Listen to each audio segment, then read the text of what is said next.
J'aimerais qu'on puisse déclarer ensemble, Seigneur, que ta fidélité est grande. Ta fidélité est incomparable. Nul n'est comme toi, Seigneur Jésus. Est-ce qu'on peut un instant lever les mains vers le ciel et dire, Seigneur, merci encore pour ta fidélité. Merci pour ton amour. Merci encore parce que tu es présent près de nous. Si nous sommes là, ce n'est que grâce à toi, Seigneur, alors que la louange puisse monter jusqu'à toi et que nous puissions déclarer à pleine voix, Seigneur mon Dieu, que nous t'aimons et que tu es précieux pour nos vies. Alléluia, à toi la gloire, ô Éternel. Chantons-le ensemble, ta fidélité. Ta fidélité est grande. Ta fidélité est incomparable. Nul n'est comme toi, Seigneur.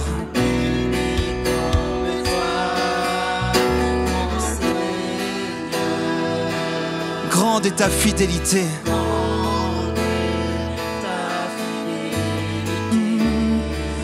Déclare-le encore, ta fidélité. Ta fidélité est grande. Elle est incomparable, Seigneur. À toi la gloire. Nul n'est comme toi.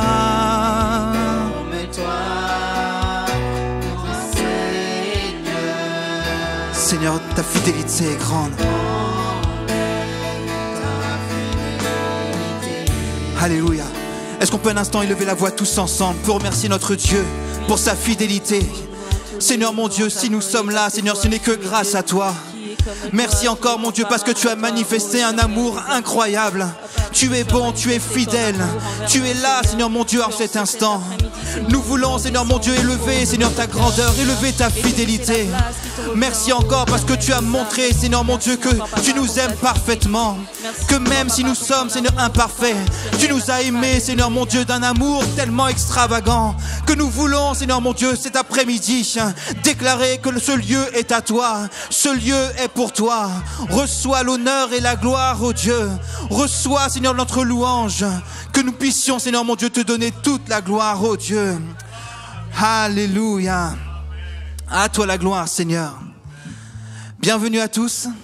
Est-ce que vous allez bien? Salue ton voisin un instant et dis-lui, je suis heureux de te voir.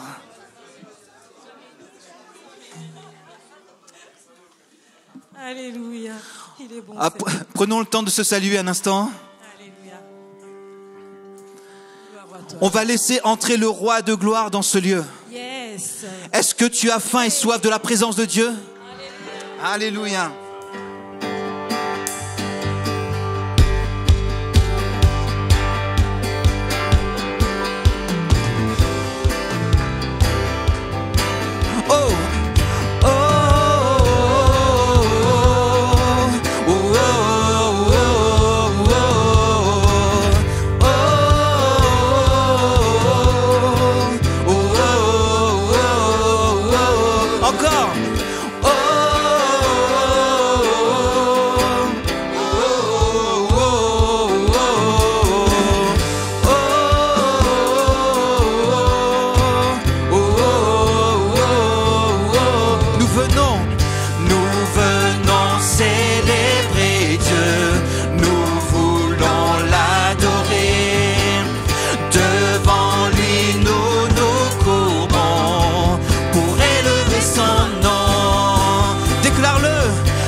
Il est vainqueur, faisons-lui place.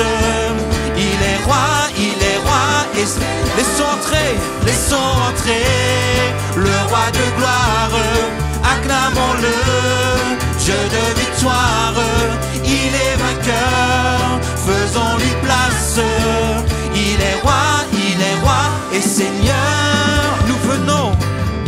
Nous venons célébrer Dieu. Nous voulons l'adorer. Devant lui nous nous courbons pour élever son nom. Ensemble,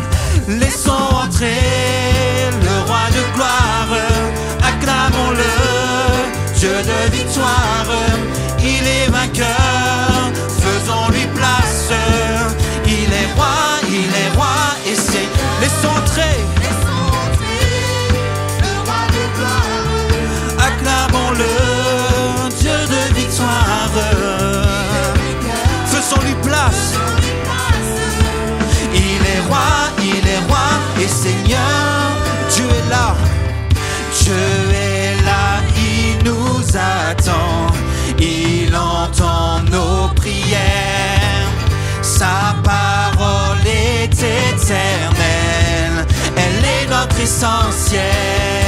Allez, déclare-le, laissons entrer le roi de gloire, acclamons-le, Dieu de victoire, il est vainqueur, faisons-lui place, il est roi et Seigneur, laissons entrer le roi de gloire, acclamons-le, Dieu de victoire, il est vainqueur, faisons-lui place, il est roi, et encore une fois, laissons entrer le roi de gloire, acclamons-le, Dieu de victoire, il est vainqueur, faisons-lui place, il est roi et Seigneur. Alléluia, est-ce qu'on peut l'acclamer un instant? Alléluia. Notre Dieu est victorieux. Amen. Et on va le déclarer, il vient sur les nuées. Et tous les rois du monde vont s'incliner devant lui. Personne ne va subsister devant lui. Il est le Tout-Puissant, il est le grand vainqueur. Est-ce que quelqu'un m'entend dans cette salle? Est-ce que quelqu'un m'entend? Est-ce qu'on peut pousser un cri de victoire? Parce que le roi de rois, le Seigneur des seigneurs est présent.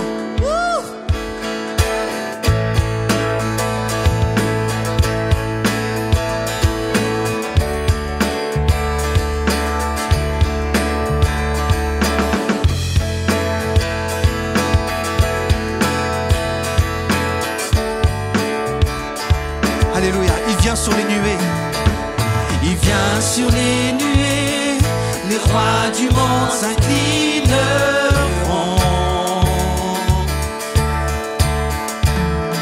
Les chaînes seront brisées quand les cœurs déclarent sa louange. Qui peut arrêter notre Dieu? Notre Dieu est le lion de Judas, il rugit puissamment et il combat pour nous, tout genou fléchit devant lui. Notre Dieu est l'agneau sacrifié pour les péchés du monde, son sang brise les chaînes, tout genou fléchit devant le lion et l'agneau, tout genou fléchit devant lui.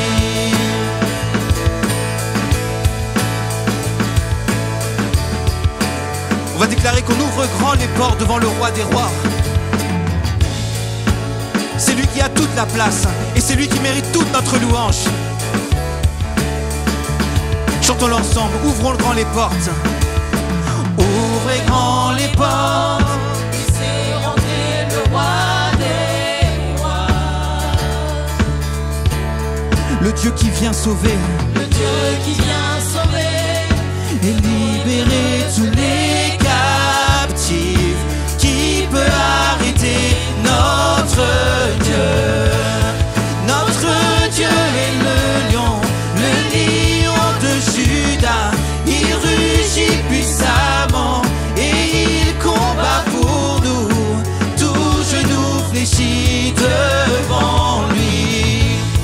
Notre Dieu est l'agneau sacrifié pour le péché du monde. Son sang brise les chaînes. Tout genou fléchit devant le lion et l'agneau. Tout genou fléchit devant lui. On va déclarer encore qu'on va ouvrir les portes au roi des rois.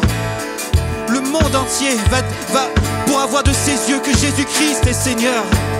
Il est le Tout-Puissant, le grand vainqueur. À toi la gloire, Seigneur Jésus. Ouvrons grand les portes. Ouvrez grand les portes. Laissez entrer le roi des rois. Le Dieu qui vient sauver et libérer tous les captifs. Qui peut arrêter notre Dieu? Notre Dieu est le lion de Judas. Il rugit puissamment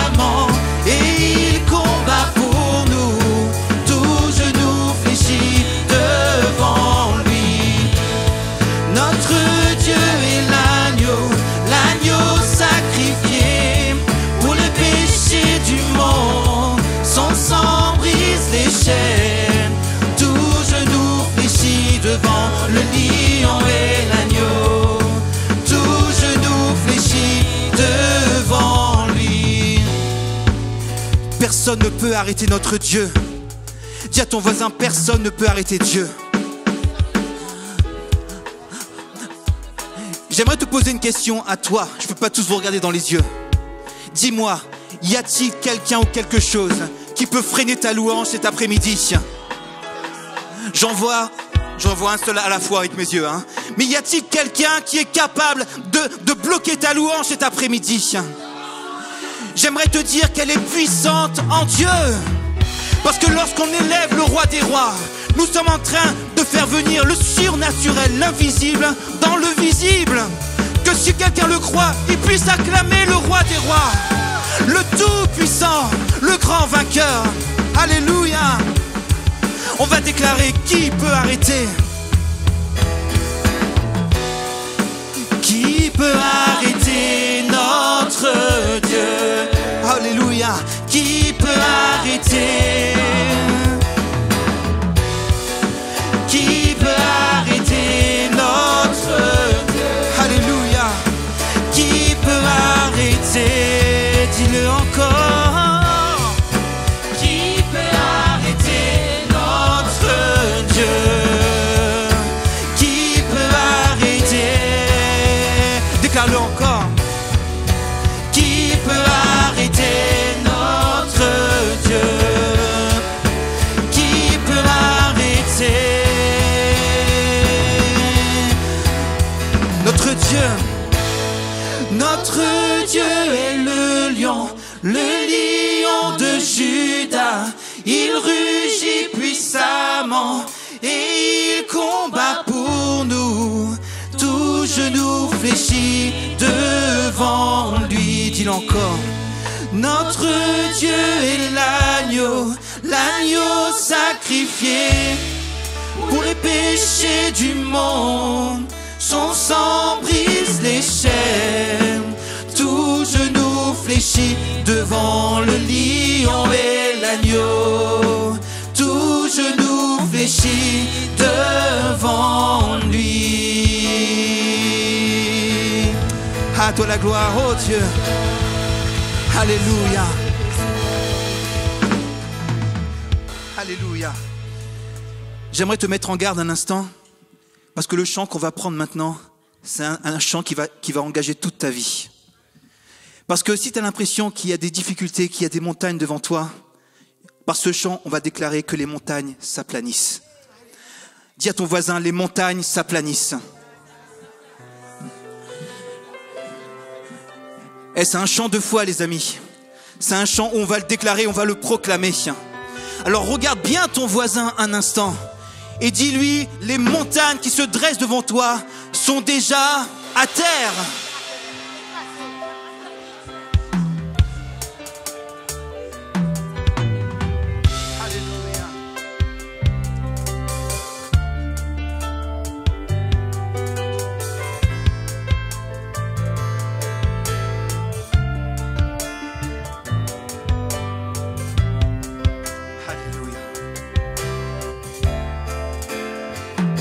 Je veux demeurer.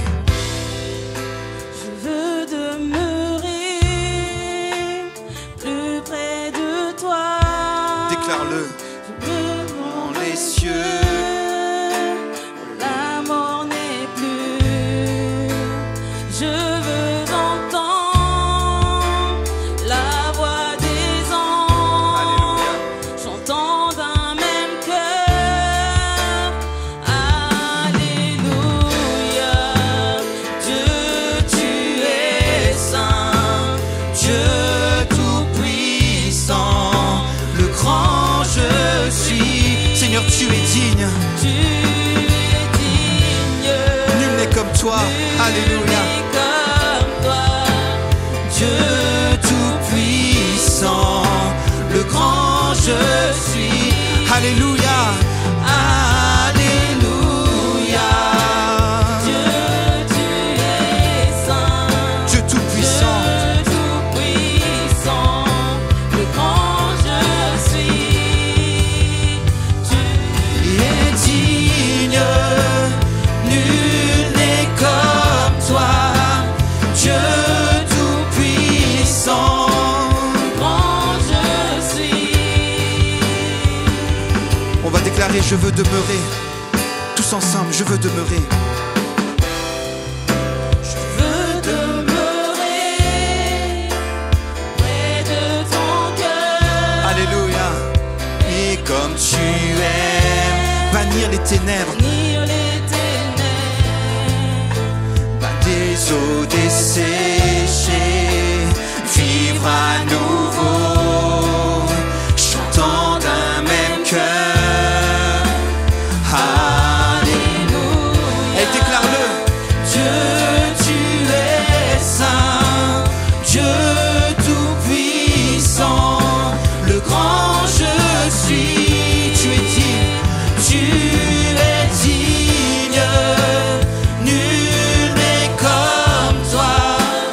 Dieu tout-puissant, le grand je suis. Alléluia. Alléluia. Alléluia. Dieu, tu es saint.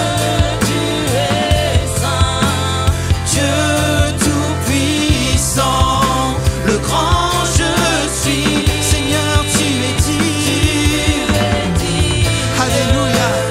Nul n'est comme toi, Dieu tout-puissant, le grand je suis. Dis-le encore. Alléluia. Dieu, tu es saint, À toi la gloire, Jésus. tout-puissant, Tu es le grand vainqueur, Seigneur. grand je suis. Seigneur, tu es digne. Nul n'est comme toi, Seigneur. Nul n'est comme toi.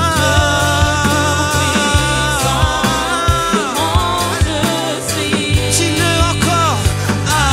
Alléluia. Seigneur, tu es tellement saint. Le Tout-Puissant. Seigneur, tu es digne de recevoir l'honneur et la gloire. Alléluia. Le grand je suis. On va déclarer que les montagnes s'aplanissent devant lui. Ensemble, on y va. Les montagnes s'aplanissent, les démons tremblent et fuient. À la mention de ton nom, Seigneur. À la mention de ton nom, roi de majesté, l'enfer ni aucun autre pouvoir ne tiennent devant soi. Devant la puissance et la Déclare-le. présence du grand je suis. Du grand je suis. Du grand je suis. Du grand je suis, déclare-le. Du grand je suis. Du grand je suis. Du grand je suis. Encore une fois, les montagnes s'aplanissent devant lui. Alléluia. Les montagnes s'aplanissent, les démons tremblent et fuient. À la mention de ton nom, Yes.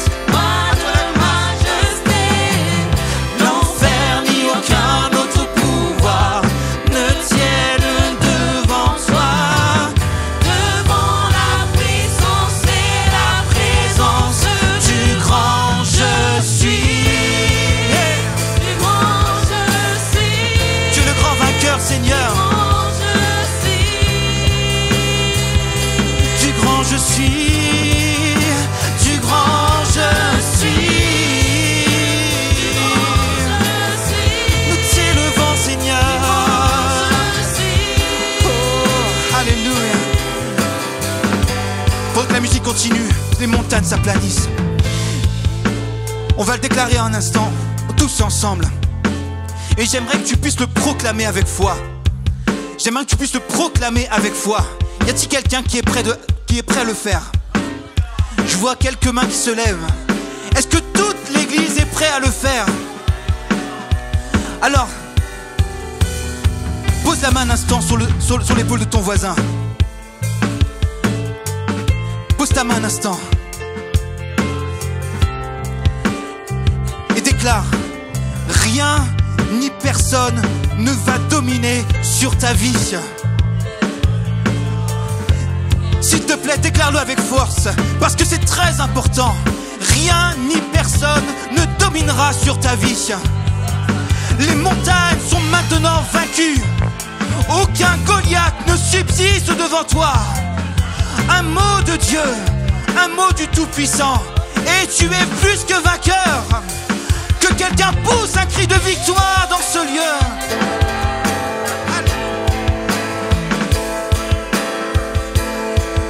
C'est le moment, on va le déclarer. C'est fini maintenant, les montagnes sont bannies. Les montagnes s'aplanissent, les démons tremblent et fuient. À la mention de ton nom, roi de majesté. Oh, l'enfer ni aucun autre pouvoir. Alléluia. Devant la puissance et la Présence du grand je suis, du grand je suis, du grand je suis. Alléluia. Du grand je suis, du grand je suis, du grand je suis, du grand je suis. Chantons ensemble, alléluia. Alléluia. Dieu, tu es saint, Dieu tout-puissant, le grand je suis. Tu es digne, nul n'est comme toi. Dieu tout-puissant, le grand je suis. Alléluia. Alléluia. Dieu, tu es saint, Dieu tout-puissant, le grand je suis. Tu es digne, nul n'est comme toi.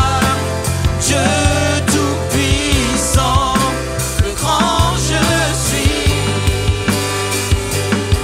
Alléluia. Et c'est pas fini encore. On va déclarer que les forteresses s'aplanissent devant lui.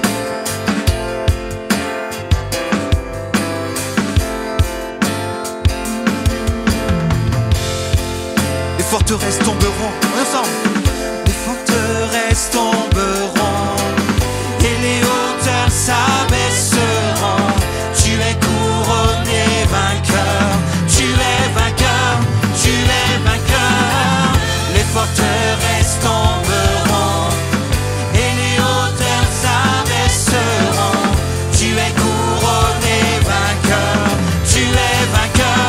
Tu déclare-le encore. Les forteresses tomberont et les hauteurs s'abaisseront. Tu es couronné vainqueur. Tu es vainqueur. Encore. Les forteresses tomberont et les hauteurs s'abaisseront. Tu es couronné vainqueur. Tu es vainqueur. Et simplement les voix. Les forteresses tomberont et les hauteurs s'abaisseront. Tu es couronné vainqueur. Tu es vainqueur. Tu es vainqueur. Encore. Les forteresses tomberont et les hauteurs s'abaisseront. Tu es couronné vainqueur. Tu es vainqueur. Allez encore, les forteresses tomberont et les hauteurs s'abaisseront. Tu es couronné vainqueur. Tu es vainqueur. Tu es vainqueur. Les forteresses tomberont et les hauteurs s'abaisseront. Tu es couronné vainqueur. Tu es vainqueur. Tu es vainqueur. Tu es vainqueur. Tu es vainqueur. Tu es vainqueur. Tu es vainqueur. Tu es vainqueur. Tu es vainqueur. Dis-le. Tu es vainqueur. Tu es vainqueur. Tu es vainqueur. Tu es vainqueur. Tu es vainqueur. Tu es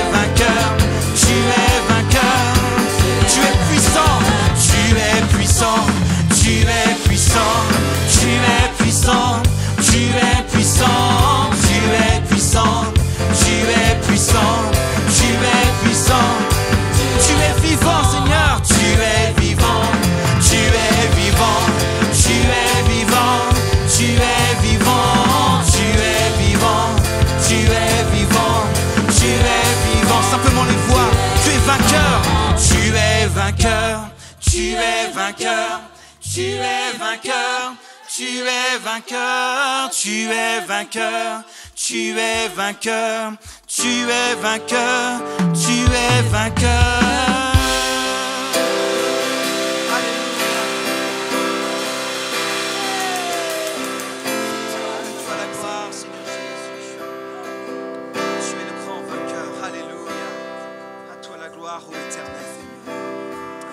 Alléluia. Parce qu'on ne peut pas s'arrêter à un chant. J'aimerais qu'on puisse élever la voix ensemble. On ne puisse pas s'arrêter simplement en disant tu es vainqueur en le chantant, mais proclame-le. Proclame qu'il est vainqueur pour toi dans ta vie. Seigneur mon Dieu, tu as remporté la victoire. Seigneur mon Dieu, c'est toi, Seigneur, qui domine toutes les situations.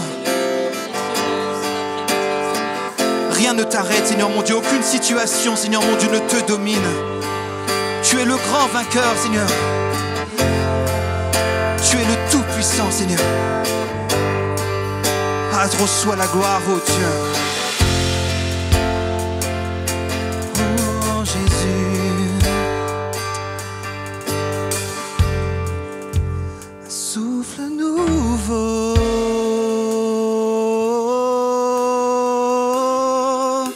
Un souffle nouveau.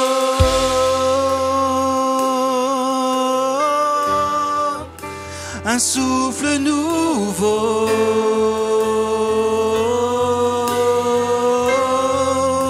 un souffle nouveau.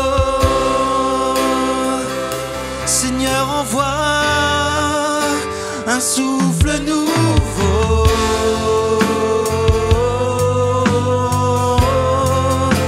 Un souffle nouveau.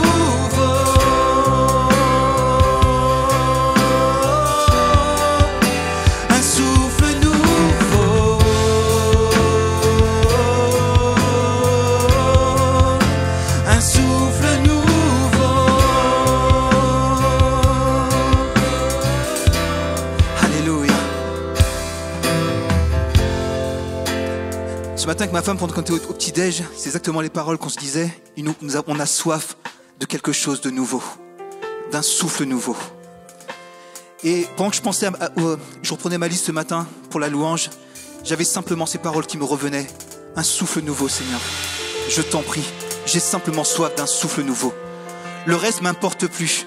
Mon travail, que ce soit l'argent, que ce soit tout le reste. Seigneur, ce que je veux, j'ai besoin de toi. Je suis conscient à quel point j'ai besoin de toi. Sans toi, je suis rien. Alors le cri qui s'élève de mon cœur, Seigneur, un souffle nouveau, je t'en prie. J'ai tellement besoin de toi. J'ai besoin de passer à une autre étape. Quitter cette zone dans laquelle je me suis peut-être habitué et d'oser faire un pas. Oser faire un pas en dehors de cette zone. Y a-t-il quelqu'un qui veut faire un pas au-delà de cette zone? Ce n'est pas suffisant. On veut dire merci pour le passé, mais c'est pas suffisant. Mes amis, j'ai une révélation pour vous. Il y a quelque chose de bien plus grand qui nous attend.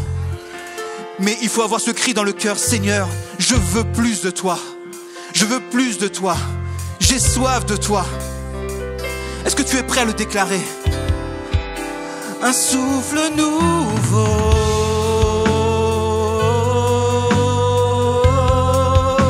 Un souffle nouveau. Seigneur, envoie un souffle nouveau.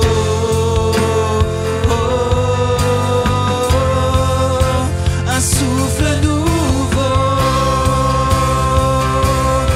Père, je n'ai qu'un désir, on va le déclarer. Père, je n'ai qu'un désir, être près de toi et sentir tes bras, être proche de toi, Seigneur. Père, tu as envoyé ton Fils bien-aimé pour quiconque croit. Saint-Esprit qui donne vie, ranime en moi ce feu pour toi. Saint-Esprit, viens par ta pluie, rafraîchis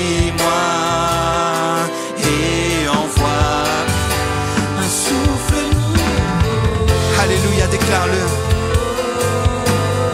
C'est ma prière. Alléluia.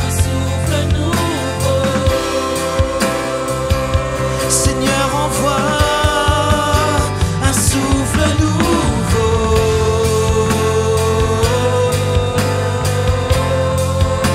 Un souffle nouveau.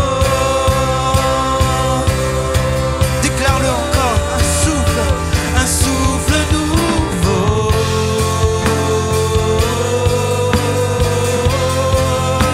Un souffle nouveau. Je suis conscient que j'ai besoin de toi, Seigneur, de plus de ta présence. Un souffle nouveau.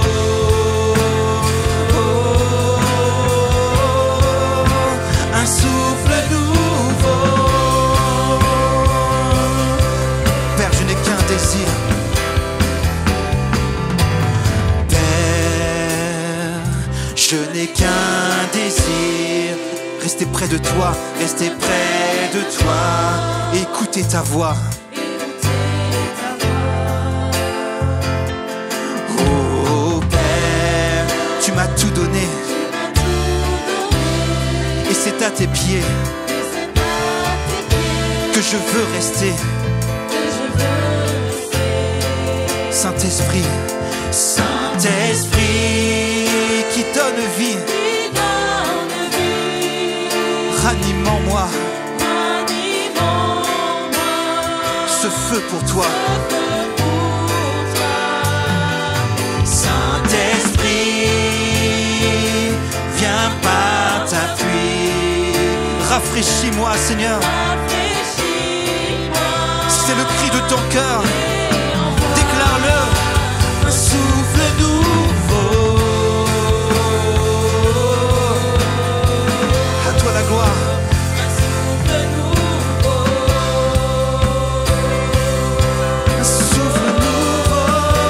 Un souffle nouveau.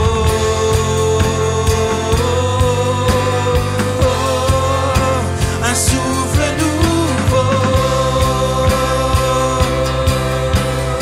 Simplement les voix. Un souffle nouveau.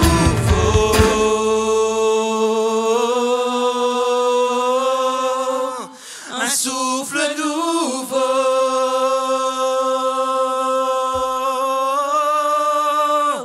Un souffle nouveau.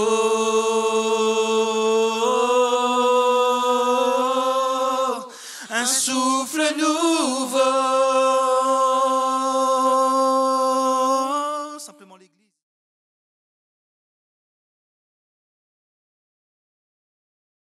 On va passer au temps des annonces. Comme on l'a déjà présenté, les dîmes et les offrandes, on peut le donner en espèces, en chèque, pendant le culte, comme en présentiel aujourd'hui. Sinon, on peut le donner aussi par virement. Oui, alors, ou par carte bancaire en virement. Alléluia. On peut passer. Nos réunions de la semaine. Donc, mardi, le lundi, c'est la permanence pastorale. Il faut prendre rendez-vous pour que le pasteur puisse vous planifier, donner un créneau pour vous recevoir. Ça se passe en WhatsApp. C'est ça, hein? En WhatsApp? En général, ok. Réveil l'aurore, c'est notre temps de prière matinale. C'est vivement conseillé. Ceux qui le peuvent, c'est de se joindre à l'église le matin, au lever du jour, pour remettre et pour recommander les actions de la journée entre les mains du Seigneur. Et pour prier aussi pour l'église en ce même temps-là.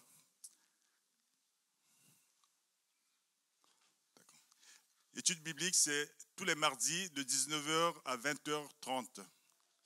C'est en ligne, c'est en Zoom par Zoom. Ceux qui ne sont pas connectés, ceux qui ne sont pas encore dans le lien Zoom de l'église, peuvent s'approcher des anciens de la sœur Sophia pour vraiment se connecter, pour avoir les références, pour faire tout ce qu'il faut pour être vraiment à jour, pour pouvoir participer pendant ces temps d'études bibliques. C'est vraiment enrichissant, ça nous édifie et ça nous permet aussi d'avancer avec le Seigneur dans sa connaissance.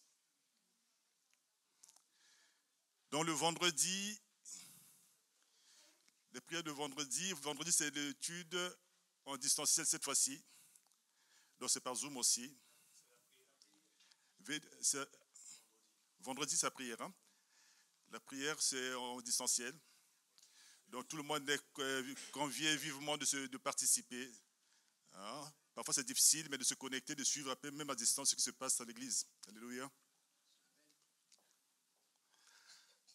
Le culte, c'est tous les dimanches, comme aujourd'hui, c'est de 16h à 18h30.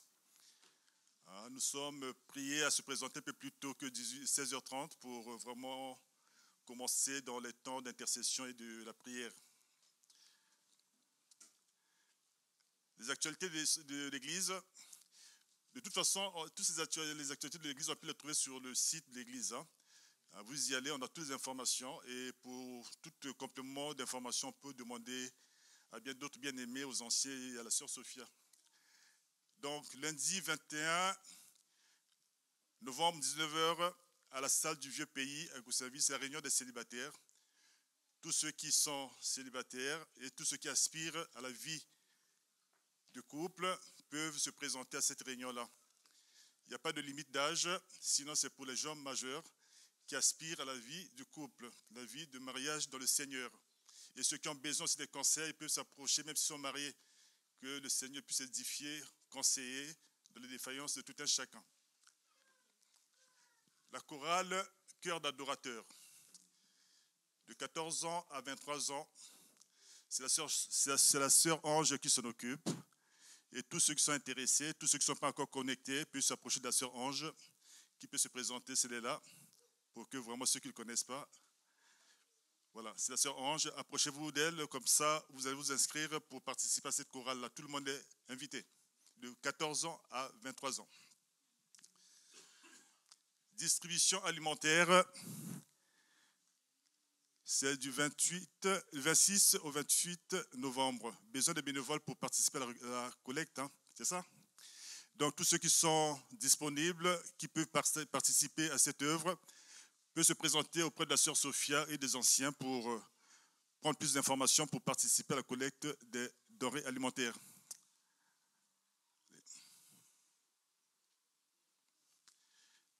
Il y a aussi l'équipe de ménage qui se met en place. Hein, c'est pour tous ceux qui peuvent, presque tout le monde, si on le peut, de s'approcher du frère Jean-Marc pour vraiment constituer cette équipe-là pour participer au ménage de cet endroit, pour le laisser propre à la gloire de Jésus. Alléluia. Les groupes de connexion, c'est les groupes de prière. Hein. Il y en a plusieurs dans l'église.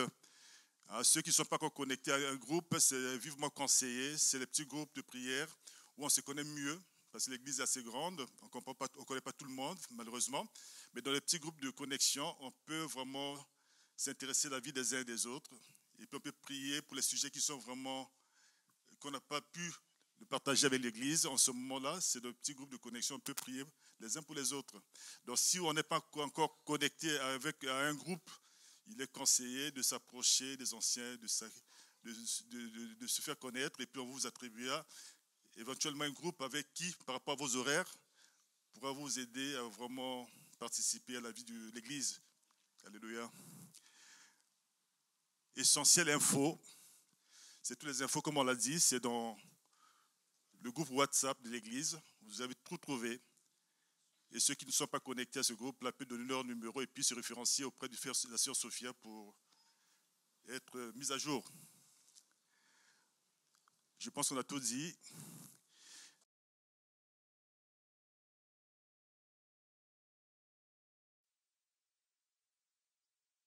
On peut se tenir debout pour prier pour notre bien-aimé qui va porter la parole du Seigneur. Seigneur Dieu de gloire, c'est dans le nom de Jésus-Christ que nous présentons ton serviteur. Seigneur, tu as déposé un message pour ton peuple, à ton serviteur. Seigneur, nous te le remettons afin qu'il soit utilisé puissamment, qu'il puisse délivrer ce message. Dispose les cœurs maintenant. Tout esprit de distraction soit levé et que cette parole soit vraiment délivrée et que les vies soient changées au nom de Jésus-Christ. Seigneur, tu donnes l'assurance à ton serviteur au nom de Jésus-Christ. Amen.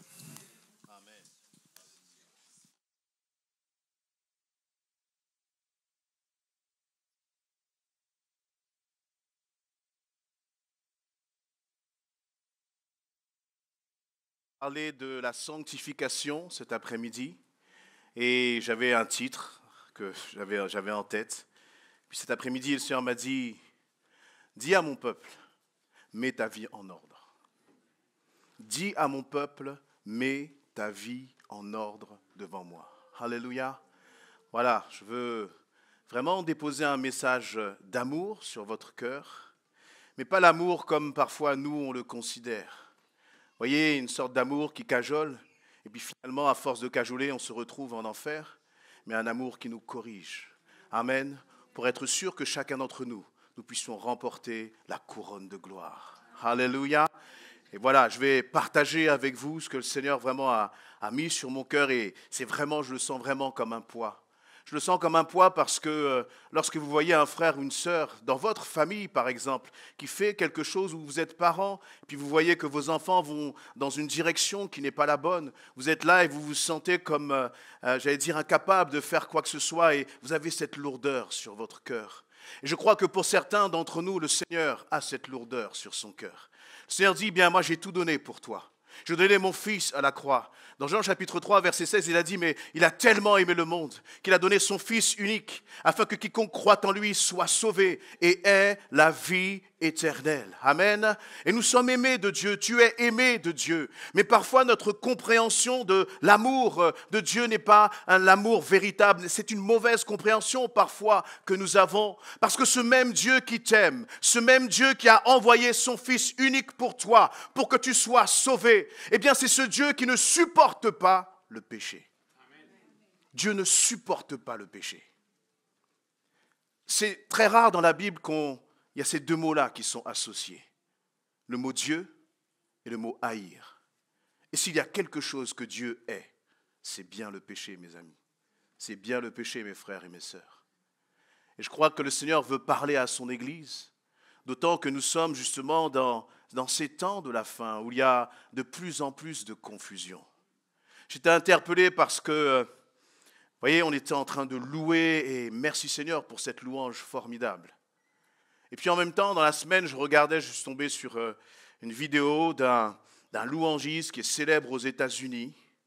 Puis j'ai regardé un peu des reportages, un peu des articles sur la vie de cet homme. Et franchement, sa vie, il a eu une femme, et puis pendant qu'il a eu cette femme, il couchait avec une autre, il a eu 2 autres enfants, etc. Et quand vous voyez cet homme et que vous écoutez ces chants sont formidables. Mais laissez-moi vous dire que ce n'est pas tous nos chants formidables qui nous emmèneront dans l'éternité. C'est une vie de sainteté. C'est une vie de droiture devant le Seigneur. Et si le Seigneur met ce message sur mon cœur ce soir, ce n'est pas pour condamner qui que ce soit.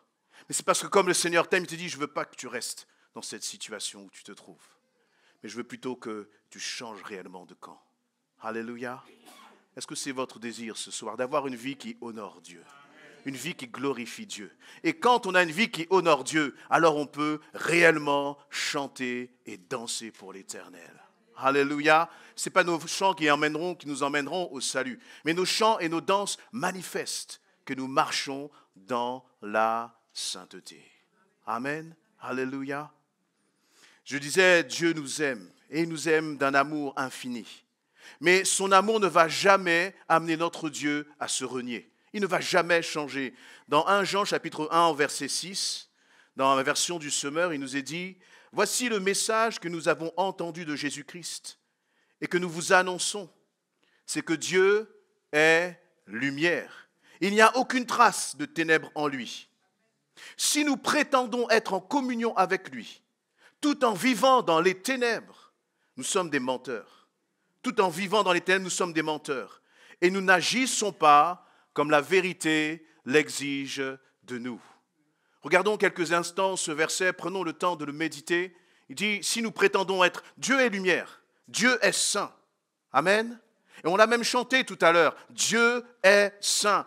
Parfois nous chantons sans réaliser pleinement ce que ça veut dire. Ça veut dire que si Dieu est saint, il ne peut m'accepter dans sa présence que si moi je marche dans la sainteté. Et lorsque l'on chante Dieu est saint, nous devrions le chanter avec tremblement. Parce que le Seigneur dit, si tu prétends être en communion avec moi, dit Jésus. Il ne suffira pas de dire Jésus. Il ne suffira pas de crier l'Éternel. Il faut être en communion avec le Seigneur. Et Dieu ne peut pas être en communion avec des personnes qui marchent dans le péché, qui aiment le péché, qui pratiquent le péché. Ce n'est pas possible. Parce que si ça arrive, ça voudra dire que Dieu s'est renié. Et il dit, si nous prétendons être en communion avec lui, tout en vivant dans les ténèbres. Qu'est-ce que ça veut dire de vivre dans les ténèbres?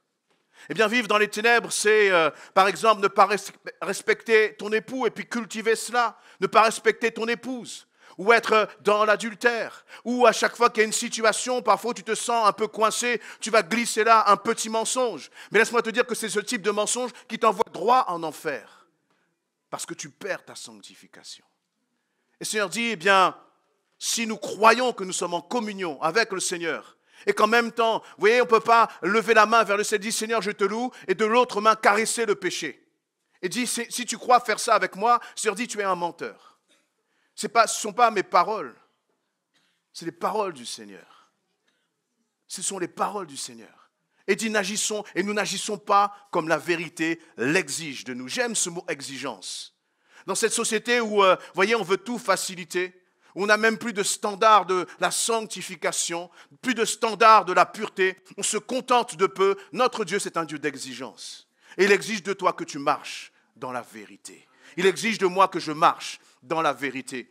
Laissez-moi vous dire, bien-aimés, mon épouse est dans cette salle, mes enfants sont dans cette salle. Si dans ma maison, je ne marche pas dans la vérité, si dans ma maison, je ne me comporte pas correctement avec mon épouse, si je ne chéris pas mon épouse, si je ne chéris pas mes enfants, je ne peux pas monter ici et vous parler, cœur à cœur. Je ne suis pas parfait, mais je ne veux pas être dans le compromis avec le péché. Et si je tombe, Seigneur, je veux m'humilier et me repentir devant toi. Mais je ne peux pas être quelqu'un qui va dire « je pêche et ce n'est pas grave ». Ça ne marche pas devant le Seigneur. Dieu n'accepte pas cela. Et pourquoi est-ce que le Seigneur veut nous prévenir? Eh bien, c'est justement par amour. Parce qu'il dit que ton péché a des conséquences. Non seulement ici, ici-bas. Non seulement autour de toi, dans ta famille, sur ton lieu de travail. Tout ce que tu fais a des conséquences. Voyez, par exemple, je vous parle de cet homme qui est jusqu'aux États-Unis. Il est à 8 000, 10 000 kilomètres de nous. Mais comme il se proclame enfant de Dieu, eh bien ce qu'il fait, son attitude, a des conséquences sur chacun d'entre nous. Parce que tout le monde va dire, c'est ça être chrétien, c'est de ça que tu veux me parler, est-ce que c'est ça que tu veux que je devienne plus tard? Si c'est ça, il dit, laisse tomber, ça ne m'intéresse pas. Je suis déjà dans la boue du péché, autant rester dans la boue du péché. Et vous voyez donc que chacun de nos actes, chacune de nos décisions, chacune de nos attitudes impacte le royaume de Dieu. Lorsque tu as donné ta vie à Christ, tu ne vis plus pour toi-même. Parce que tout ce que tu fais va impacter le royaume de Dieu. Ça va influencer. Est-ce que tu veux être un influenceur dans le bon sens, dans le sens du royaume de Dieu? Ou est-ce que tu veux être un influenceur qui va éloigner les personnes de Dieu à cause de ton attitude? Le Seigneur nous aide dans sa grâce. Et on va venir sur ce point-là. Le péché a de graves conséquences dans Matthieu 13, verset 40. Il dit, comme on arrache la mauvaise herbe et qu'on la ramasse pour la jeter au feu, ainsi en sera-t-il à la fin du monde. Le Fils de l'homme enverra ses anges, ils élimineront de son royaume tous ceux qui incitent les autres à pécher et ceux qui font le mal. Verset 42, ils les précipiteront dans la fournaise ardente. Il y aura des pleurs et d'amers regrets. Alors les justes resplendiront comme le soleil dans le royaume de leur Père. Celui qui a des oreilles, entende. Celui qui a des oreilles, entende. Vous avez vu ce qu'il est dit dans ce passage? Il est dit, donc Matthieu 13, verset 40, jusqu'au verset 43, « Le Fils de l'homme enverra ses anges, et ils élimineront de son royaume tous ceux qui incitent les autres à pécher et ceux qui font le mal. » Là-haut, dans le ciel, il n'y aura pas des hommes et des femmes qui seront passés par les eaux du baptême et qui auront même participé chaque dimanche à nos réunions et qui pourtant, toute la semaine, pratiqueront le péché. Il n'y aura pas de cela. Ça n'existera pas. On peut acheter les hommes et les femmes avec des sentiments, mais on ne peut pas acheter la sainteté de Dieu. Notre Dieu est un Dieu de vérité. Amen. Et quand je pensais à cette idée justement de la sanctification, il m'est venu cette image. Vous voyez, c'est une partie d'ailleurs d'une des paraboles que Jésus lui-même a données. la parabole de ce roi qui va organiser des noces pour son fils. Et qu'est-ce qu'il va faire? Eh bien, pour organiser des noces, il va envoyer justement des invitations. Et en pensant à ça, je me dis, mais Seigneur, si nous sommes invités aux noces, imaginez cela. Chacun de nous, nous sommes invités aux noces. Mais c'est des noces royales. Moi, j'ai pas, vous voyez, j'achète ce petit costume-là dans un petit magasin le moins cher possible. Je n'ai pas un costume pour participer à des noces du roi. Et si on disait, ben moi, j'envoie justement des magnifiques costumes pour mes princes, des robes, comment dire, de soirée magnifiques pour mes princesses, pour les princesses de l'Éternel. Et vous voyez, nous venons vers le Seigneur, il dit, et on n'est même pas digne de participer à ces noces. Mais le Seigneur te dit, ne t'inquiète pas, j'ai tout prévu pour toi. J'enlève ton habit sale et je te revêt d'un habit de sainteté, te dit le Seigneur. Et ça, c'est ce qui se passe à la conversion. Lorsque tu donnes ta vie à Christ, eh bien, tu es purifié, tu es sanctifié. Tu ne le mérites pas, mais parce que Christ a donné sa vie pour toi, parce qu'il a fait couler son sang à la croix, son sang est pur et il coule sur ta vie et il te sanctifie. Alléluia. Mais qu'est-ce qui se passe après? Ce qui se passe, c'est que tu revêts ton vêtement de noces, puis tu pars. Le problème, c'est que tu commences à te rouler dans la boue du péché après. Tu commences à salir ce vêtement de noces avec lequel le Seigneur t'a revêtu. Et vous voyez, dans la sanctification, il y a deux dimensions. Et c'est à cette dimension où je reçois ma sanctification. Dans 1 Corinthiens 6, 11, on voit cela. Voilà ce que vous étiez certains d'entre vous. Donc juste avant, il y a toute une liste de péchés dont le Seigneur parle. Il dit, mais ça c'est ce que vous étiez avant. Et ensuite, il va dire dans 1 Corinthiens 6, 11, mais vous avez été lavés. Vous avez été purifiés du péché. Donc le purifié du péché, là, c'est sanctifié. Vous avez été déclarés justes au nom du Seigneur Jésus-Christ et par l'Esprit de notre Dieu. Est-ce qu'il y a des hommes et des femmes qui ont été déclarés justes ici, là, ce soir? Alléluia. On ne l'a pas mérité. Il a tout payé pour nous. Il nous a tout donné. Mais ça, c'est cette sanctification que tu reçois lorsque tu donnes ta vie à Jésus-Christ. Et d'ailleurs, si tu n'as pas encore fait ce pas, si tu n'as pas encore pris un engagement avec le Seigneur, ne te dis pas que toi, tu vas transformer ta vie tout seul, et une fois que tu vas transformer ta vie, tu vas pouvoir donner ta vie à Christ. Non, pas du tout. Le Seigneur te dit, sale comme tu es, mauvais comme tu es, je t'aime, viens dans ma présence et moi je vais te changer, moi je vais te transformer, moi je vais te revêtir d'un habit de noces. Tu fumes, tu es esclave de la pornographie. Il y a plein de choses dans ta vie, tu es esclave de ton mensonge, tu es esclave de la colère. Le Seigneur te dit, je t'aime tel que tu es. Et je t'appelle à venir dans ma présence. Et quand tu vas venir dans ma présence, je vais te démontrer ma puissance. Je vais te transformer, je vais te libérer et les chaînes vont tomber dans ta vie. Voilà le type d'hommes et de femmes que le Seigneur recherche. Le Seigneur ne recherche pas des hommes et des femmes qui viennent avec une soi-disant perfection, avec des traditions, je ne sais quoi encore, pour dire Seigneur, maintenant, je mérite ta présence. Tu ne mérites pas la présence de Dieu. Je ne la mérite pas. Mais tel que nous sommes, nous pouvons nous approcher du Seigneur. Et une fois que là où tu es, et je parle là, je sais qu'il y en a beaucoup qui se posent des questions sur le baptême. Tu te poses des questions sur le baptême. Et tu dis, est-ce que je suis suffisamment bon? Est-ce que je suis suffisamment juste? Mets ces questions-là de côté. La seule chose, c'est est-ce que tu veux t'engager avec Christ? Le Seigneur sait qu'il y a des choses à transformer dans ta vie. Mais c'est justement lui ce qu'il veut faire. Il n'est pas venu, la Bible nous dit, Jésus l'a dit, il n'est pas venu, vous voyez, vers des bien portants. Il est venu pour des malades. Mais est-ce que tu reconnais que dans ta vie, il y a des choses qui ne vont pas? Est-ce que tu reconnais que dans ta vie, il n'y a que Christ qui peut changer ces choses-là? Alors, si tu le reconnais, tu es prêt à suivre les instructions du baptême. Viens nous voir ce soir, juste après la réunion. Viens nous voir. Mais n'hésite plus, ne tergiverse plus et commence là à donner ta vie à Jésus-Christ. Alléluia. Maintenant, qu'est-ce qui se passe? Une fois que, nous avons reçu cette sanctification, il y a, comme je disais tout à l'heure dans mon image, tu as reçu le vêtement royal, mais comme tu as reçu le vêtement royal, tu sais que tu vas participer à un banquet. Comme tu sais que tu vas participer à un banquet, ce n'est pas tout de suite. Patience, le banquet va arriver. Mais en attendant, qu'est-ce qu'il faut faire? faut faire attention avec ton vêtement royal. Tu ne peux pas te comporter n'importe comment. Et là, on rentre dans la dimension de demeurer dans la sanctification. Tu as donné ta vie à Christ. Maintenant, où est-ce que tu en es? Qu'est-ce que tu fais de ton vêtement royal? Quand tu es dans ta maison, quand tu es avec tes collègues de travail, comment est-ce que tu te comportes? Est-ce qu'à chaque fois que tu pêches, tu cherches des excuses pour excuser ton péché? Ou est-ce que tu dis, Seigneur, je te demande vraiment pardon. J'ai oublié que j'avais ce vêtement royal. J'ai oublié que je suis un ambassadeur de Christ, là où tu me places.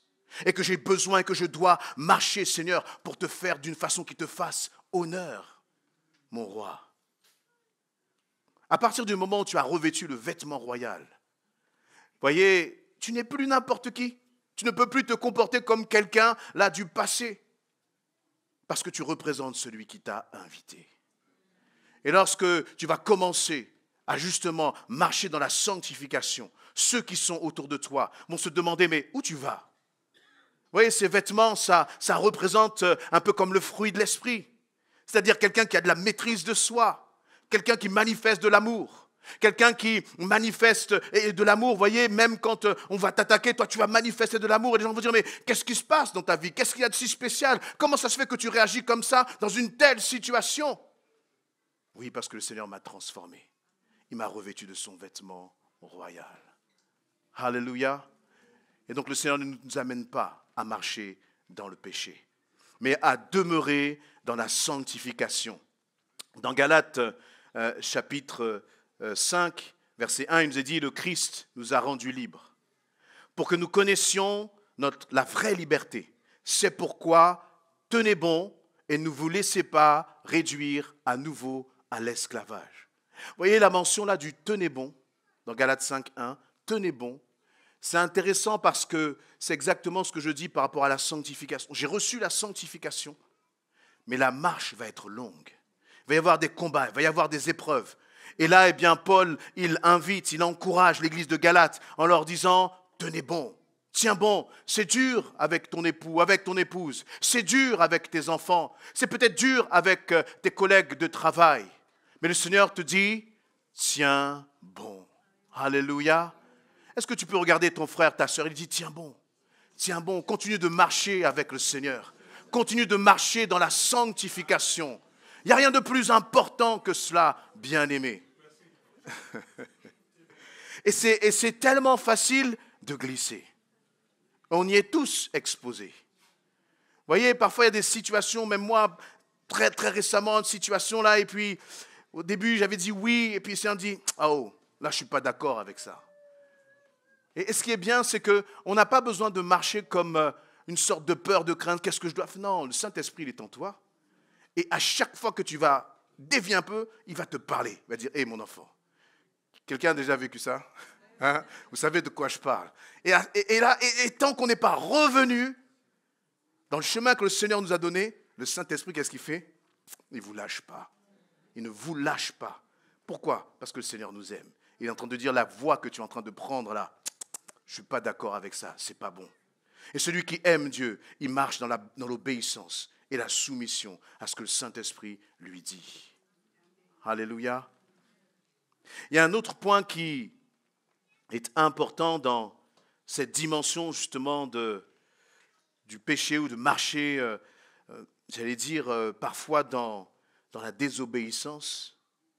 C'est que...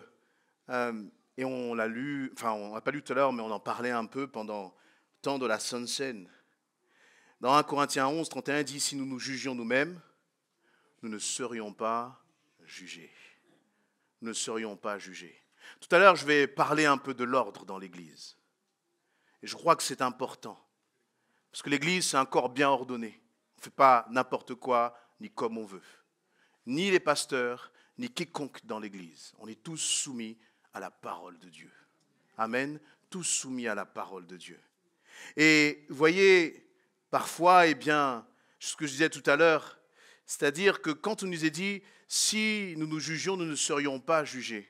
Moi, je n'aime pas être jugé par les autres. Pas dans le sens condamné, vous voyez, mais si je fais quelque chose, Seigneur, je préfère régler mon problème avec toi, parce que si je le règle avec toi, l'autre n'aura pas besoin de me reprendre. On est d'accord? Mais si l'autre a besoin de nous reprendre ou doit nous reprendre, c'est pourquoi?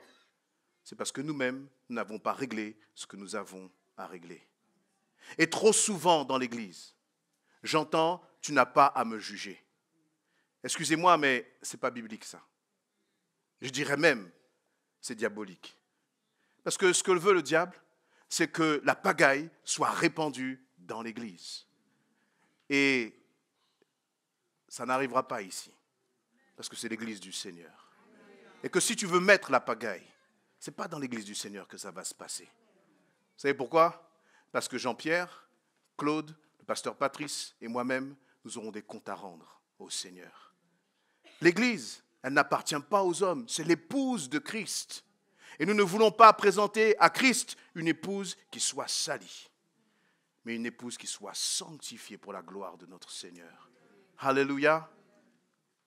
Comment est-ce qu'on peut... Et on a besoin vraiment, tout à l'heure je disais en introduction que Dieu, il hait le péché. Il ne tolère pas le péché. Et donc nous-mêmes, on doit développer une sorte d'intolérance au péché. Vous voyez, il y a des gens, par exemple, ils sont intolérants à la crevette. Vous leur donnez une crevette, ils sont prêts presque à mourir devant vous. Vous voyez? Et quand c'est le péché, je crois qu'en tant qu'enfants de Dieu, nous devrions avoir la même réaction à l'égard du péché. De ne pas le tolérer, de ne pas l'accepter, de ne pas chercher à être dans un quelconque compromis avec le péché. Et vous voyez, il y a ce passage bien connu dans lequel justement Jésus va parler de cela dans Marc chapitre 9, et verset 42 au verset 47, où il va dire, si quelqu'un devait faire tomber dans le péché l'un de ses petits qui croient en moi, il vaudrait bien mieux pour lui qu'on attache à son cou une de ces pierres de meule que font tourner les ânes et qu'on le jette dans le lac. Si ta main te fait tomber dans le péché, qu'est-ce que tu dois faire? Coupe-la. Ne regarde pas la main de ton voisin. Regarde ta main. Je vais même te dire, regarde ta main préférée. Vous voyez, on est soit droitier, soit gaucher. Hein? Et ça te dit, si ta main te fait pécher, coupe-la. Ne joue pas avec ça. Vous savez pourquoi il dit cela? C'est comme les chirurgiens le savent bien. Si vous avez une plaie, que ça commence à gangréner, il y a parfois, qu'est-ce qu'on doit faire? On doit couper. Et vous voyez, en médecine, c'est comme ça, mais le principe, en fait, ce n'est pas les médecins qui l'ont inventé. C'est la parole de Dieu qui le dit. Et donc là, si tu commences à pécher, et que, par exemple, ton œil est pour toi une occasion de chute, agis de façon radicale à l'égard du péché. Ne cherchons pas d'excuses lorsque nous péchons, mais agissons de façon radicale, bien-aimés. Si ton téléphone est pour toi une occasion de chute, eh bien tu t'en passes. Oui, tu as besoin d'être joint à toutes les heures. Mais pendant que tu es joint à toutes les heures, en même temps, tu succombes dans le péché. Et là où tu vas être connecté, ce n'est pas avec les autres, mais c'est avec le diable qui va t'emmener loin du Seigneur. Et il est bon de réaliser que si nous péchons, eh bien, notre vie est en danger. Et lorsque notre vie est en danger, on adopte des positions radicales. Amen. Des positions radicales. Elle va continuer. Si c'est ton œil qui te fait tomber, j'ai de l'écho ici, je ne sais pas. Si c'est ton œil qui te fait tomber, jette-le au loin, car il vaut mieux pour toi entrer avec un seul œil dans le royaume de Dieu que de garder les deux yeux et d'être jeté en enfer, où le ver rongeur ne meurt point et où le feu ne s'éteint point. Laissez-moi vous dire que ce n'est pas de la poésie que le Seigneur est en train de faire. C'est ce même Dieu qui a donné son Fils unique à la croix pour toi et pour moi. C'est le même Dieu qui dit que si tu ne fais pas attention, si tu ne prends pas des positions radicales à l'égard du péché, eh bien tu termines en enfer, loin du royaume de Dieu. Loin du royaume de Dieu. Amen. Et donc là, à travers ça, le Seigneur nous invite à ne pas vivre dans le compromis. Si on a péché, on doit reconnaître son péché. On voit des personnes qui pêchent. Comme ils ne se sont pas jugés eux-mêmes, le Saint-Esprit montre ce qui s'est passé. Il envoie un frère, il envoie une sœur, comme la Bible dit, si tu vois ton frère ou ta sœur pécher, va et reprends-le. Sauf que quand tu vas le reprendre, il va te dire, qui es-tu toi pour me juger? S'il vous plaît, bien-aimés, vous qui êtes là, et peut-être ceux qui vont écouter ce message sur les réseaux sociaux, n'ayez pas cette attitude d'entêtement et de rébellion et d'orgueil. Mais dites plutôt, Seigneur, je te remercie j'étais là en train de résister et finalement tu as envoyé un frère, une sœur pour dénoncer mon péché. Parce que lorsque le péché est dénoncé, ce n'est pas pour condamner, c'est pour t'aider à sortir de cette situation. C'est pour t'aider justement à ce que tu puisses réaliser qu'il faut vraiment changer de direction. Amen. Ensuite, comment justement encore continuer de nous aider à marcher justement selon la volonté de Dieu? C'est de ne pas minimiser notre péché. Parfois, vous savez, on se dit c'est pas trop grave ce que j'ai fait. Ça n'aura pas tellement d'impact. Et je pense dans Acte 5 au passage de Saphira et Ananias. Vous savez, là, dans le livre, on est au début du livre des Actes. Donc on est dans une période là où il y a vraiment cette effusion du Saint-Esprit. Les apôtres prêchent, les malades sont guéris. Enfin, tout le monde est impressionné par la visitation du Saint-Esprit. Et puis, l'Église est tellement touchée que tout le monde met son bien en commun, on partage tout ce que l'on a. Et puis, Saphira et Ananias, qu'est-ce qu'ils vont faire? Ils ont un terrain, ils ont vendu ils ont vendu leur terrain. Et puis, tout l'argent qu'ils ont collecté, ils ont soi-disant apporté pour les bien-aimés à l'Église. Et ils ont menti. Ils ont menti parce qu'ils vont dire, ben voilà, tout ce que nous avons récolté, le fruit de notre vente, le voici pour l'Église. Sauf que ce n'était pas vrai parce qu'ils avaient gardé une part pour eux. Quand on réfléchit à ça, on se dit, ça n'a l'air rien de grave. C'est pas trop grave finalement. C'est pas si grave que ça. Et c'est ce que le diable parfois te fait croire. Que la décision que tu es en train de prendre, mais c'est normal. Regarde ce que tu es en train de traverser. Regarde ce que tu es en train de subir. C'est normal que dans une telle situation, eh bien, tu prennes cette décision-là. Sauf que cette décision-là, qu'elle te paraisse petite ou grande, la seule question qu'il faut te poser, c'est est-ce que le Seigneur est d'accord avec ce que je suis en train de faire, oui ou non? Et là aussi, n'essayons pas de réécrire la parole de Dieu. Quand Dieu dit qu'il est le divorce, il est le divorce. Moi, je ne peux pas vous le dire autrement, bien-aimés. Quand Dieu dit que celui qui se marie dans le Seigneur, je ne peux pas vous le dire autrement. Ça veut dire que toi qui es célibataire, l'homme ou la femme que le Seigneur peut-être place sur ton chemin, ce n'est pas quelqu'un qui est dans le monde. Et si parfois les choses ne nous plaisent pas dans la parole ne va pas changer. Mais par contre, c'est toi qui vas subir les conséquences de la désobéissance. Il vaut mieux patienter. Il vaut mieux dire, Seigneur, je te fais confiance. Il vaut mieux dire, Seigneur, je vais attendre. Parce que c'est toi qui as raison, c'est toi qui as toujours raison. C'est toi qui auras toujours le dernier mot dans ma vie. Amen. Même si parfois, ça nous paraît plus pratique de prendre des raccourcis, mais il y a des raccourcis qui nous emmènent droit en enfer, bien-aimés. Il faut laisser ça de côté et marcher selon la volonté du Seigneur. Alléluia. Ni par puissance, ni par force, mais c'est par son esprit. C'est par son esprit, le Seigneur va t'aider si tu lui fais confiance. Amen. Et là, justement, je disais, il ne faut pas de compromis, il ne faut pas minimiser le péché, parce que là, dans mon récit de Saphira et Ananias, eh bien, ils sont venus là devant les apôtres, ils sont venus devant Pierre. Et vous savez, ils sont repartis sur un brancard, morts, sur le champ. Et pourtant, est-ce qu'un petit mensonge comme celui-là, petit avec plein de guillemets autour, méritait la mort de ce couple? Ils aimaient le Seigneur. Mais quand on aime le Seigneur, il faut le faire sans compromis.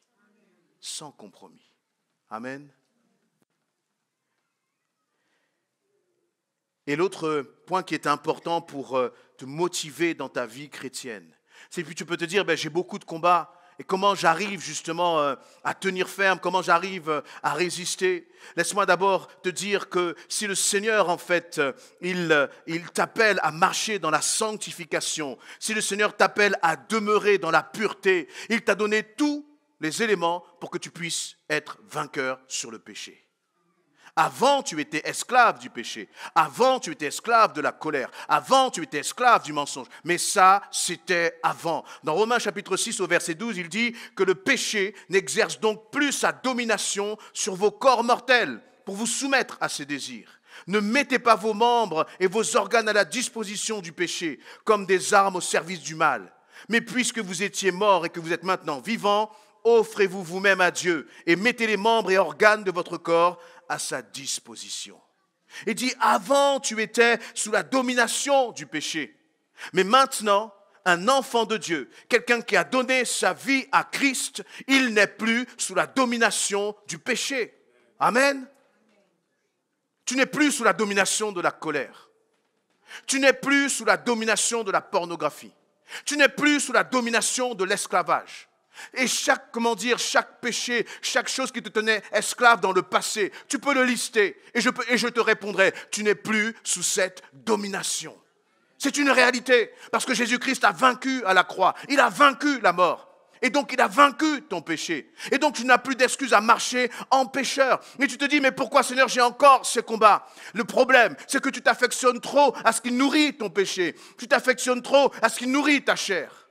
Et le Seigneur te dit, affectionne-toi maintenant aux choses d'en haut. Aime ma parole, aime la prière, aime la communion avec les frères et les sœurs. Arrête avec tes séries qui te font perdre du temps. Arrête avec tous tes magazines qui te font perdre du temps. Place-moi au centre de ta vie, te dit le Seigneur, et tu verras la différence. Et c'est comme ça qu'on se prépare au banquet céleste, bien-aimés. C'est comme ça qu'on se prépare au banquet céleste. Le Saint-Esprit nous parle tout le temps. Il n'a pas besoin d'attendre que nous soyons en ce lieu pour parler. Mais à chaque instant, chaque moment, il te parle, il est assis avec toi, il t'encourage, il veut te fortifier et il te dit ne va pas dans cette direction. Mais toi, qu'est-ce que tu fais? Tu es tellement dans des distractions que tu n'entends pas la voix de Dieu te parler. Tu n'entends pas la voix du Père te parler. Le Seigneur t'aime.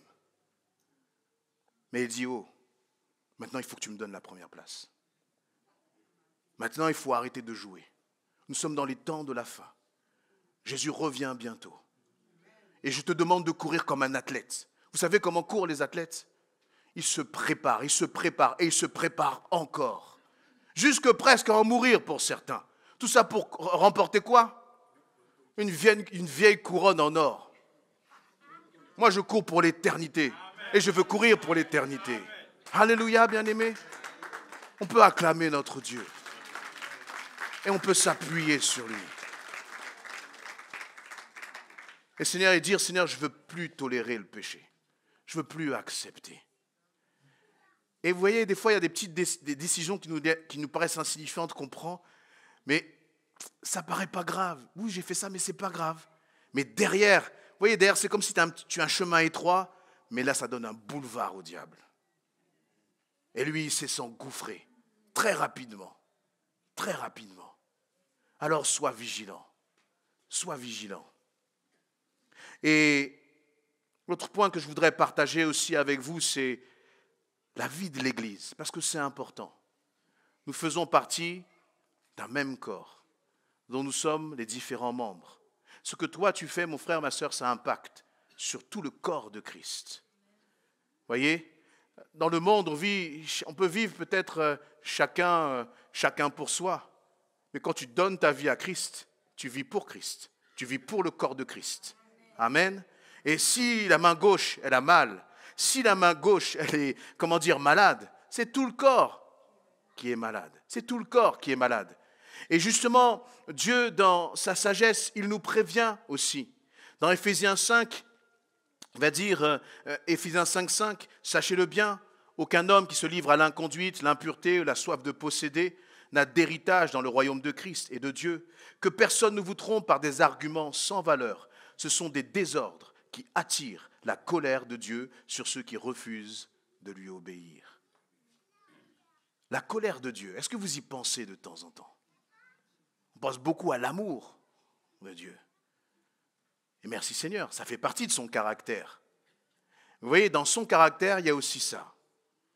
La colère de Dieu, qui est attirée par notre désobéissance. Désobéissance. Et nous voulons être une église qui n'attire pas la colère de Dieu. Nous voulons être une église qui marchons dans l'obéissance. Tout à l'heure, je parlais justement de lorsque vous avez peut-être une jambe qui est malade, parfois on n'arrive pas à le soigner. Et c'est arrivé à justement une sœur récemment où on a dû amputer sa jambe. Mais c'est pour préserver le reste. Et vous voyez, le péché, c'est la même chose. Le péché, c'est un peu comme le Covid. Vous voyez, si vous restez en contact de quelqu'un qui a le Covid, vous êtes contaminé de la même façon. Alors vous allez vous protéger. Et il y a un moment, eh bien, face au péché, Dieu n'accepte pas le péché dans l'Église. Il n'accepte pas. Dieu dit, ok, tu es pécheur, je viens, donne-moi ta vie pour que je te transforme. Pas pour que tu restes dans le péché et que tu lèves ta main vers le ciel en disant, Seigneur, je te loue. Ça, le Seigneur n'agrée pas cela. Tu vas me louer quand tu vas être transformé et changé. Parce que là, tu auras une réelle raison de me louer. Tu auras une réelle raison de m'adorer. Parce que tu auras vécu la transformation que j'opère dans la vie d'un homme qui est perdu et que j'amène à la résurrection, te dit le Seigneur. Amen. Et donc, qu'est-ce que nous dit le Seigneur? Et je voudrais à travers cela qu'on se mette en accord sur justement les règles que donne le Seigneur pour l'Église. Amen. Il va dire, il va parler à Timothée. Il va dire 1 Timothée 5, 19, « N'accepte pas d'accusation contre un responsable d'église, si elle n'est pas appuyée par 2 ou 3 témoins. » Verset 20, « Ceux qui ont péché, reprends-les devant tous, afin que cela inspire de la crainte aux autres. Je te conjure solennellement devant Dieu, devant Jésus-Christ et ses anges, d'observer ces règles sans parti pris, ni favoritisme. » Je vais m'arrêter là. On peut réfléchir quelques instants à ces versets. Là, Timothée, c'est un jeune pasteur. Et Paul lui donne quelques règles justement pour la bonne gestion de l'Église. Et il lui dit, eh bien, je t'en conjure, je te supplie, lorsque quelqu'un pêche dans l'Église, lorsque quelqu'un pêche là, au milieu du peuple de Dieu, qu'est-ce que tu dois faire, Timothée? Vous voyez, Paul va lui dire, et c'est extrêmement clair, il va dire, on entend dire partout qu'il y a de l'immoralité parmi vous. Pardon, ça c'est 1 Corinthiens. N'accepte pas d'accusation contre un... Pardon, verset 20. Ceux qui ont péché, reprends-les devant tous. Vous connaissez la procédure? Parce que là, on peut parler de procédure. Ce n'est pas moi qui l'ai écrite. C'est ni Jean-Pierre, ni Claude, ni mon frère, ni le pasteur Patrice. Ce n'est pas nous qui avons écrit. Nous, tout ce qu'on doit faire, c'est quoi? C'est se soumettre à ce que Dieu a dit de faire. Si ton frère pêche, tu vas et tu le reprends. 1 à 1. S'il n'entend pas, tu vas prendre 2 ou 3 témoins. Et vous le reprenez une deuxième fois. Et s'il n'entend toujours pas, vous le reprenez devant toute l'Église. Et on n'a même pas à donner notre avis sur la procédure, parce que c'est la bonne procédure. Pourquoi c'est la bonne procédure? Parce que c'est la parole de Dieu qui le dit. Amen. Et là, eh bien, Paul dit à Timothée, reprends-les devant tous, afin que cela inspire de la crainte aux autres. Qu'est-ce qu'il veut dire? Il veut dire que Timothée, l'église que tu es en train de diriger, doit être une église qui doit avoir la crainte de Dieu. Une église où on ne joue pas avec le péché. Une église où on ne se vante pas de péché et d'agir n'importe comment. Mais une église où on a la crainte de Dieu. Et moi, c'est ce que je veux pour notre Église. Une Église qui marche sans compromis avec le péché. Et ensuite, il va dire, sans parti pris, sans favoritisme. Ce n'est pas une question d'affinité entre nous. Ce n'est pas une question de je t'aime bien mon frère, je t'aime bien ma sœur. Oui, mais comme c'est toi, etc. Non. Si tu pèches, nous te reprenons. Et nous t'aidons justement à, à ce que cette situation dans laquelle tu vis, elle soit changée, elle soit transformée. Mais si toi tu dis, je n'ai pas de compte à vous rendre, vous n'avez pas à me juger, ça ne vous regarde pas, excuse-moi, mais ce n'est pas ce que la parole de Dieu nous dit. Et ce n'est pas comme ça que le peuple de Dieu doit fonctionner. Et d'ailleurs, je vais même rajouter, ce n'est pas ce que nous accepterons au milieu du peuple de Dieu. Pourquoi? Parce que les conducteurs de l'Église, ils ne sont pas là pour une personne en particulier. Ils sont là pour veiller sur tout le troupeau. Ils sont là pour veiller avec amour afin que le troupeau ne soit pas contaminé, afin que le peuple de Dieu ne soit pas contaminé. Et vous savez, on avait passé beaucoup de temps à étudier cela dans 1 Corinthiens chapitre 5, justement. On sent que ça le met en colère. Il dit, mais comment ça se fait? Il y a cet homme qui couche avec la femme de son père et vous ne faites rien, vous ne dites rien, vous laissez cela aller. Moi, je ne veux pas rendre compte au Seigneur. Parce que je n'aurais pas fait ce qu'il me demande de faire. Je ne veux pas rendre des comptes au Seigneur et dire, Seigneur, c'est vrai, j'aimais tellement ce frère, j'aimais tellement cette sœur, c'est vrai qu'elle péchait, mais j'ai considéré que ce n'était pas trop grave. Non. Et si tu ne veux pas encore une fois être jugé, juge-toi toi-même d'abord. Bien-aimés, vous servez le Seigneur, vous êtes dans la louange, vous êtes responsable des jeunes, vous êtes moniteur, monitrice, vous êtes responsable d'un groupe connexion. Quel que soit ce que vous faites, mettez-vous devant le Seigneur et jugez-vous vous-même déjà. Et si vous faites quelque chose qui n'est pas à la gloire de Dieu, s'il vous plaît, arrêtez-vous. Venez voir les responsables, on va vous aider, on va vous accompagner. Parce que vous savez, il y a quelque chose auquel on aspire. Et notre frère Mathieu a chanté un souffle nouveau. Non seulement il l'a chanté, il en a parlé même au petit déjeuner avec son épouse, il nous a dit. Un souffle nouveau. Mais il faut faire attention parce que lorsqu'il y a le souffle du Saint-Esprit, c'est le Saint-Esprit. Ce n'est pas n'importe quel esprit. Et plus il y aura la présence du Saint-Esprit au milieu de son peuple, et moins le Seigneur va supporter et accepter le péché au milieu de nous. Et vous savez donc ce qui va se passer, c'est que plus la présence du Saint-Esprit va être palpable, et plus le Seigneur va dénoncer tout ce qui n'est pas à sa gloire au milieu de son peuple. Et donc tu as une option. Soit tu règles ta vie devant le Seigneur, ou soit tu laisses le Saint-Esprit exposer ton péché. Parce que Dieu ne permettra pas que tout son peuple soit corrompu. Il a payé trop cher. Il a payé la vie de son Fils pour que nous marchions dans la sanctification et que nous terminions cette course jusqu'au bout. Moi, je veux rentrer dans ce banquet avec l'habit royal dont le Seigneur m'a revêtu. Alléluia. Amen. Mon frère Jean-Pierre l'a dit, moi aussi. Est-ce qu'il y en a qui veulent revêtir cet habit royal encore et le garder, le conserver dans le nom de Jésus-Christ? Alors, bien-aimés, je vais terminer en disant, voyez, ces paroles, c'est des paroles comme pour te ressaisir, t'aider à te ressaisir. T'aider à te dire, il n'y a pas de petits mensonges, de petites négligences, ça n'existe pas de petits péchés. Il y a péché tout court. Et il y a péché qui m'éloigne de Dieu, qui me sépare de Dieu, qui met une séparation entre Dieu et moi. Et ne crois pas que c'est parce que tu chantes, que c'est parce que tu loues, que tu as rétabli la séparation. Non, ça ne rétablit pas la séparation. Ce qui rétablit la séparation, c'est la repentance. Ce qui rétablit la séparation entre Dieu et toi, c'est de dire, Seigneur, je te demande pardon pour mon péché, je te confesse mon péché, je reconnais que j'ai fauté, je reconnais que je suis à côté, je reconnais que je désobéis, et je veux revenir à toi, Seigneur. Je veux te confesser mon péché et te laisser me transformer. Je veux, Seigneur éternel, mon Dieu, ne plus retourner avec ces personnes que je fréquentais, qui m'emmènent sur un mauvais chemin. Je ne veux plus cultiver ces paroles de colère, ces paroles d'amertume contre mon époux, contre mes enfants, Seigneur éternel. Mais je veux revenir à tes pieds. Je veux repasser du temps dans ta présence. Et je sais que tu m'acceptes dans ta présence. Alléluia. C'est le moment de dire, le temps du mensonge est terminé dans ma vie. Le temps de l'hypocrisie est terminé dans ma vie, Seigneur. Je veux revenir à tes pieds. Je veux revenir à tes pieds. Je terminerai par ce dernier verset et je vous invite à incliner vos têtes. Dans Apocalypse chapitre 4, verset 8, il est dit « Chacun de ces quatre êtres vivants avait 6 ailes couvertes d'yeux par-dessus et par-dessous.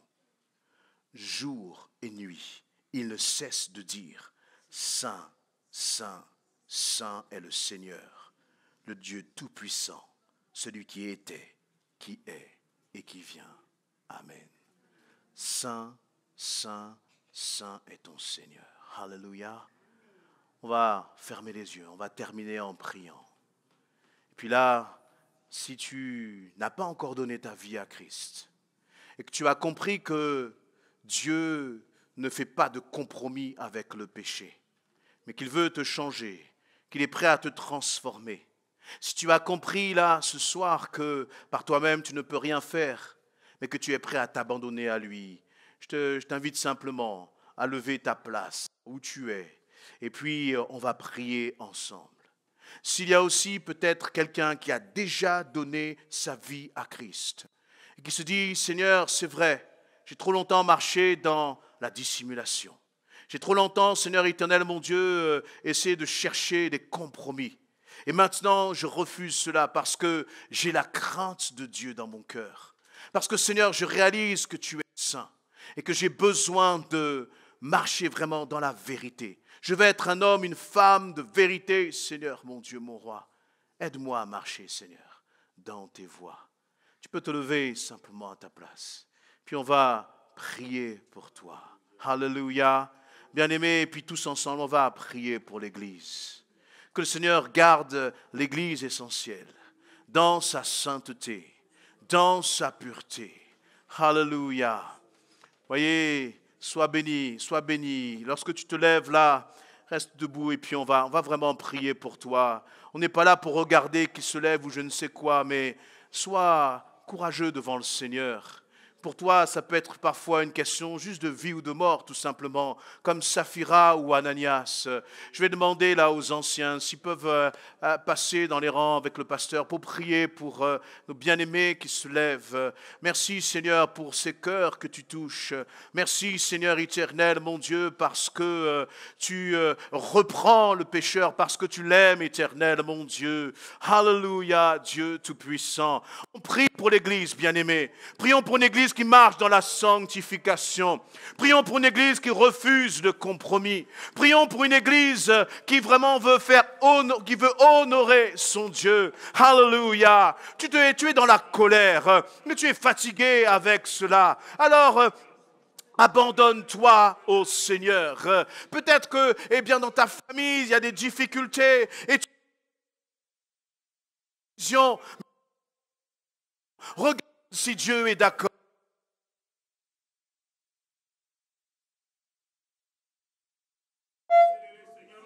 Alléluia. Peut-être que dans ta vie, il y a des positions, des choses que tu regardes et tu sais que ça ne glorifie pas le Seigneur. Et si on te dit arrête avec ce compromis, mets-moi en premier dans ma vie.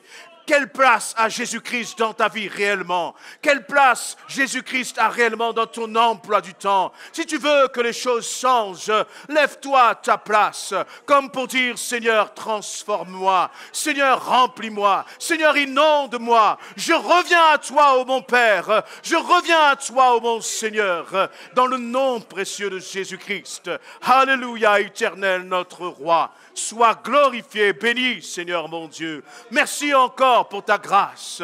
Merci pour ton amour éternel. Tu sanctifies, tu purifies. Alléluia. Je crois qu'il y a encore une personne qui doit se lever ce soir. Alléluia. Ne regarde pas au regard des autres. Ne regarde pas, n'écoute pas tes pensées. Mais vraiment, tends ta main vers le Seigneur. Lève-toi comme pour dire, Seigneur, je veux réellement que ma vie soit changée. Je veux réellement que ma vie soit transformée. Je veux revenir à toi, éternel, mon Dieu, mon roi. Dans le nom de Jésus-Christ. Alléluia, Seigneur. Merci, Seigneur, pour ta grâce qui coule sur les vies. Merci pour ta grâce qui coule sur les cœurs, éternel, mon Dieu. Les chaînes tombent. Les chaînes sont brisées. Dans le nom de Jésus-Christ. Alléluia, éternel. Tu as vaincu la mort et les dominations. Seigneur, mon Dieu, nous proclamons que nous ne sommes plus esclaves, mais que nous sommes libérés du péché. Dans le nom de Jésus-Christ. Alléluia, éternel, mon Dieu, mon roi. Alléluia, ô Seigneur, notre roi. Amen, amen, amen. Alléluia. Je vous invite à vous lever, on va acclamer notre Dieu et dire merci pour le banquet que tu nous réserves. Alléluia.